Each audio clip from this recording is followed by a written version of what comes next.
Ito siya. Ito siya guys.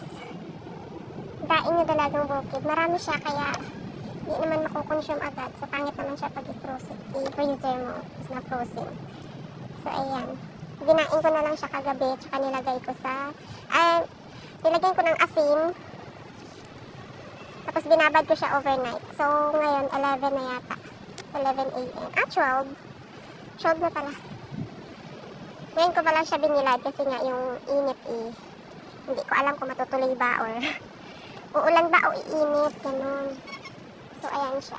Bali 12 pieces siya, guys. Ayan. Sobrang init dito sa rooftop ngayon. So, ito pala yung view ko. Ayan, rooftop. Ayan.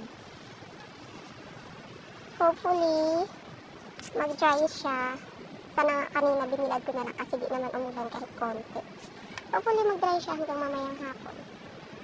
Bilangin natin baka kainin ng pusa. Bawasan niya. 1, 2, 3, 4, 5, 6. So, 12.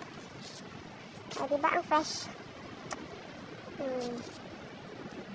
Ito din yung ulam namin ngayon. Prito. Tapos nilagyan ng itlog. Na may sabaw. Ginisa sa kamatis. So, ayun. Diba? Ang sarap nito. Sobrang init dito guys sa taas. Andito nga pala ako sa rooftop. Dahil ayan yung beach ng Boracay. Beach siya ng Boracay, mga langga. Ayan. Hi! Hello!